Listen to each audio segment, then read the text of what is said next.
Olá, chicos! Como estão? Estamos aqui para mais uma aula de espanhol para correção das questões do Enem de 2013. Vamos lá, então. Questão 91, essa prova eu acho que é do caderno amarelo, eu tirei direto lá do site do INEP. Então vamos ver a questão e resolver. Cabra sola. Hay quien dice que soy como la cabra. Lo dicen, lo repiten, ya lo creo. Pero soy una cabra muy extraña, que llevo na medalla y 7 cuernos. Cabra, en vez de mala leche, yo doy llanto. Cabra, por lo más peligroso me paseo. Cabra, me llevo bien con alimañas todas. Cabra, y escribo en los tebeos. Vivo sola, cabra sola, que no quise cabrito en compañía. Cuando subo a lo alto de este valle, siempre encuentro un lirio de alegría. Y vivo por mi cuenta, cabra sola, que yo a ningún rebaño pertenezco. Si sufrir es estar como una cabra, entonces sí, lo estoy, no dudar de ello. Então a gente tem aí um poema, né? E o que ele está querendo dizer? Vamos ver direto a questão. No poema, o eu lírico se compara à cabra e no quinto verso utiliza a expressão mala leche para se autorrepresentar como uma pessoa. Então, olha só, o título do poema é Cabra Sola, é uma cabra sozinha, sola, sozinha, ok? Tá falando que ele é uma cabra sozinha, ela, né, ou ele, é uma cabra sozinha, tá se comparando a uma cabra solitária. E esse mala leite que tá aí no quinto verso, vamos ver o quinto verso, tá dizendo assim, cabra, em vez de mala leite, yo doy llanto.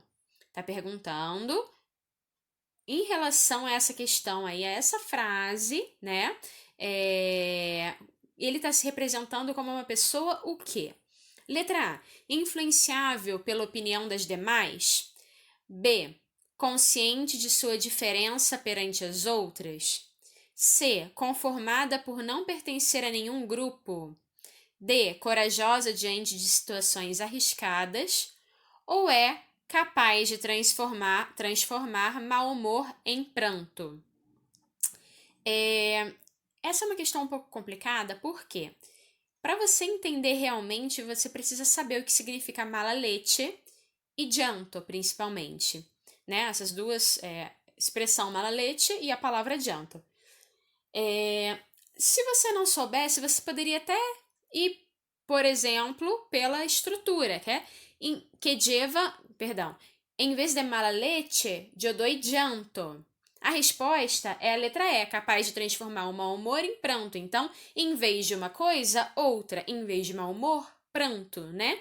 Então, se você fosse pela estrutura da frase, né, em vez de mala leche, yo doy llanto, você poderia até conseguir identificar um pouco. Mas você não consegue ver se realmente é aquela resposta. O ideal era que você conhecesse o vocabulário. Então, a gente tem aqui mala leche, que significa mau humor. A gente vê algumas coisas aí na internet, até memes falando de mala leche, que a pessoa está de mala leche, né, que está de mau humor. E llanto significa pranto, tá? Choro. Essa eu acho que é um pouquinho mais complicada, requer conhecimento de vocabulário, tá? Não é só interpretação de texto. Questão 92. Pero un día le fue presentado a Cortés un tributo bien distinto. Un obsequio de 20 esclavas llegó hasta el campamento español y entre ellas Cortés escogió a una. Descrita por el cronista de la expedición, Bernal Díaz del Castillo, como la mujer de buen parecer y entremetida y desenvuelta, el nombre indígena de esta mujer era Malitzin, indicativo de que había nacido bajo signos de contienda y desventura. Sus padres la vendieron como esclava. Los españoles la llamaron Doña María, pero su pueblo la llamó la Malinche, la mujer del conquistador, la traidora a los indios. Pero con cualquiera de esos nombres, la mujer conoció un extraordinario destino. Se convirtió en mi lengua, pues Cortés la hizo su intérprete y amante.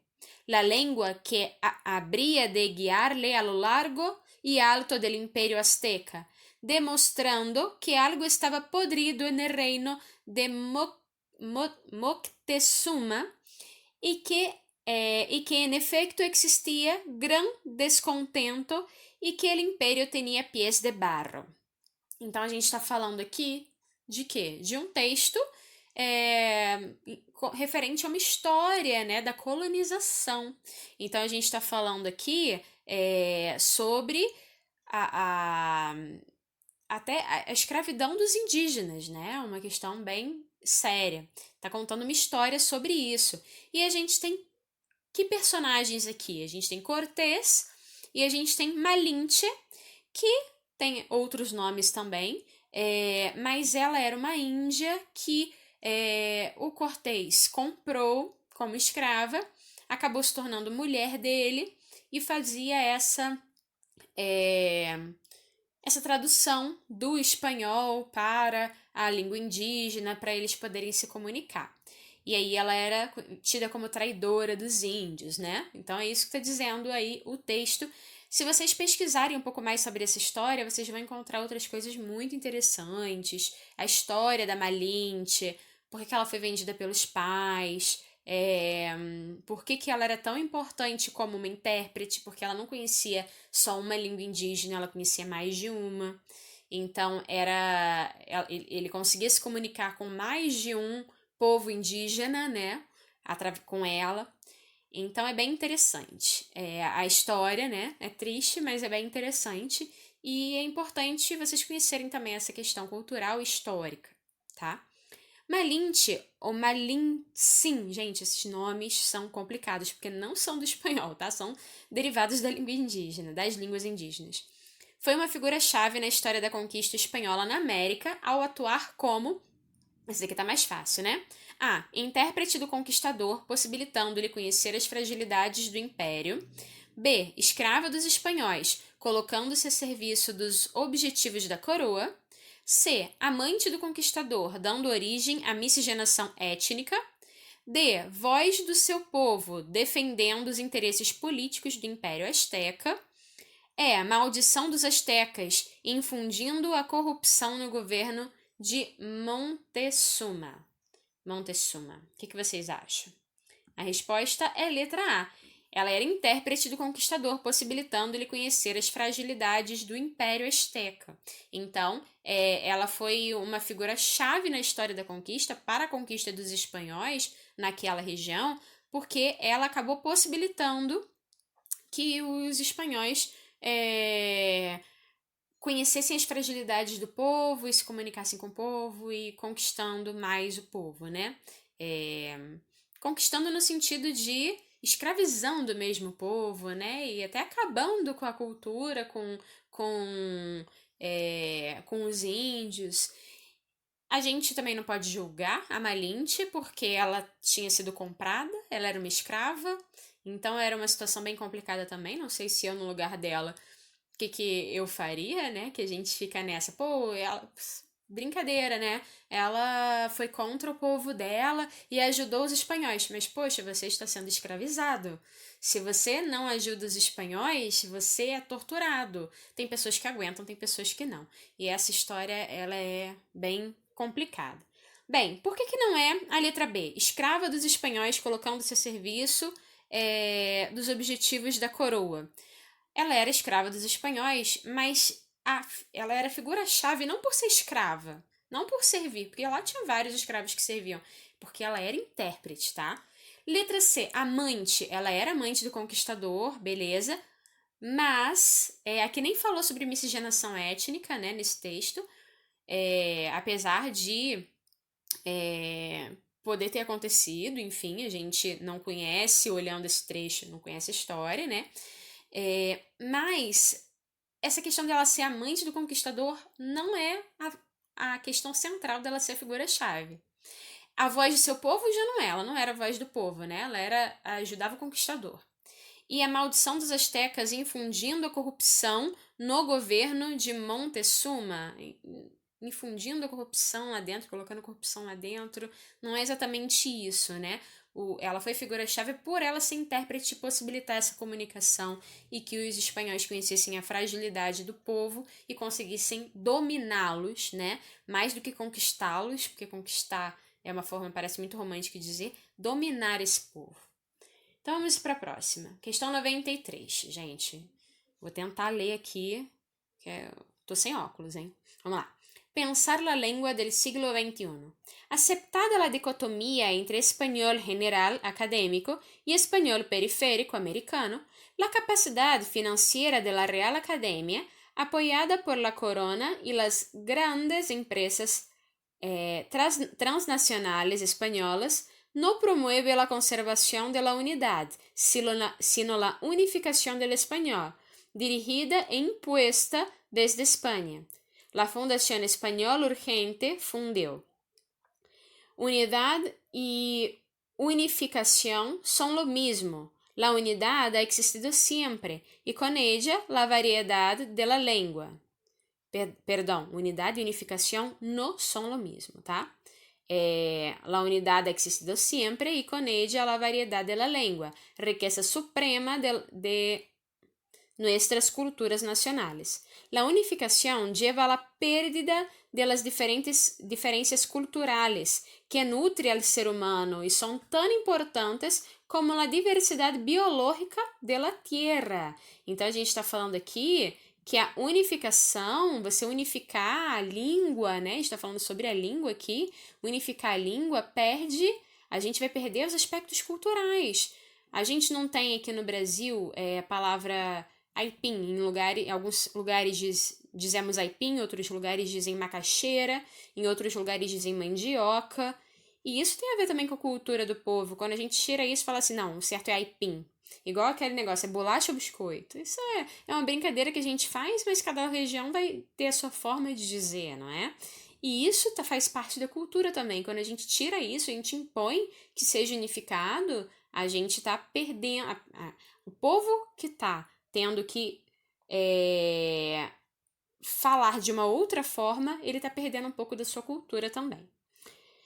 Então vamos lá. Culturas nacionales que desde que nacieron los primeros criollos, mestizos y mulatos en el continente hispanoamericano, las diferencias de colonización, las improntas que dejaron en las nacientes sociedades americanas, los pueblos aborígenes, la explotación de las riquezas naturales, las redes comerciales coloniales fueron creando culturas propias, diferentes entre sí, aunque con el fondo común de la tradición española.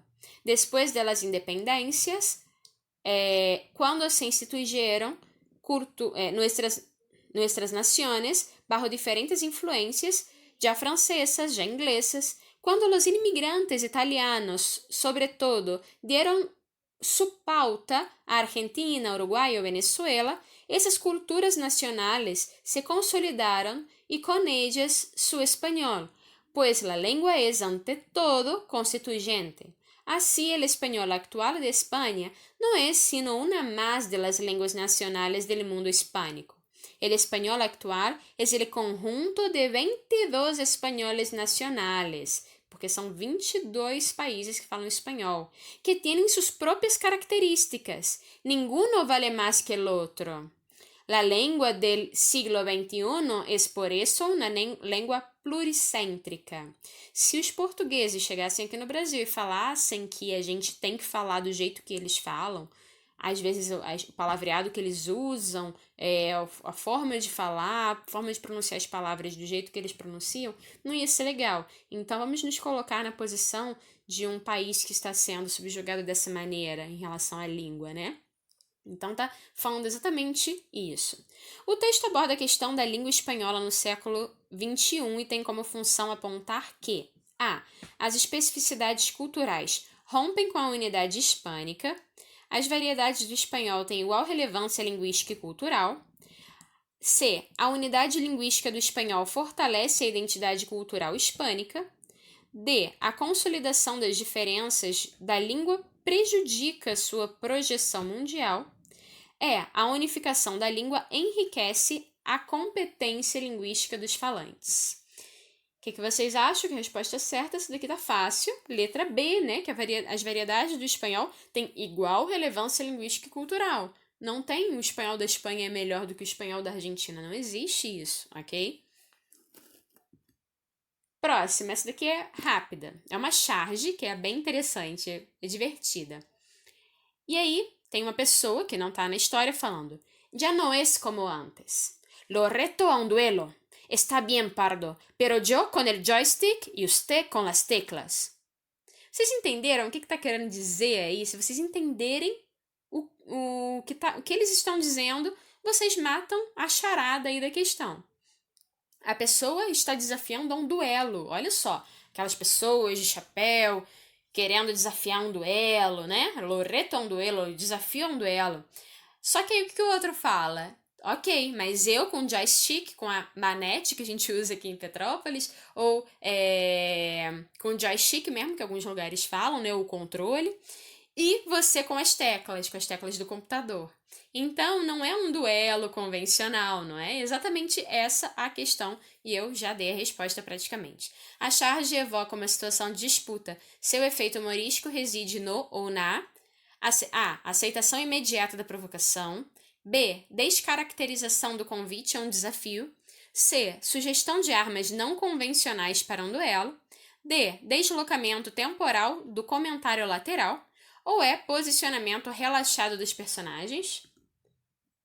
Exatamente letra C, né? Sugestão de armas não convencionais para um duelo. A gente não tem armas, a gente tem o joystick e as teclas, né? E questão 95 é a última. Duerme, negrito. Duerme, duerme, negrito, que tu mamá está en el campo, negrito. Te va a traer condornices para ti. Codornices, perdón, para ti. Te va a traer rica fruta para ti. Te va a traer carne de cerdo para ti. Te va a traer muchas cosas para ti. Duerme, duerme, negrito, que tu mamá está en el campo, negrito. Trabajando, trabajando duramente. Trabajando sí. Trabajando e não lhe pagam. Trabajando sí. Então, a gente está falando aqui também de uma outra questão social. Olha só as questões sociais da língua, sociais no sentido até da sociedade, né? As questões da língua, a questão aqui da mãe que está fazendo seu filho dormir, que precisa trabalhar no campo, não vão pagar pelo serviço dela, mas ela precisa trabalhar e está tentando fazer com que o filho durma, que o filho não perceba aquela situação ruim em que ele se encontra, né? Então, Duerme Negrito é uma cantiga de ninar da cultura popular hispânica, cuja letra problematiza uma questão social ao A. Destacar o orgulho da mulher como provedora do lar. B. Evidenciar a ausência afetiva da mãe na criação do filho. C. Retratar a precariedade das relações de trabalho no campo. D. Ressaltar a inserção da mulher no mercado de trabalho rural. Ou é exaltar liricamente a voz materna na formação cidadã do filho. Então, é exatamente a letra C, retratar a precariedade das relações de trabalho no campo, que ela vai trabalhar no campo e ela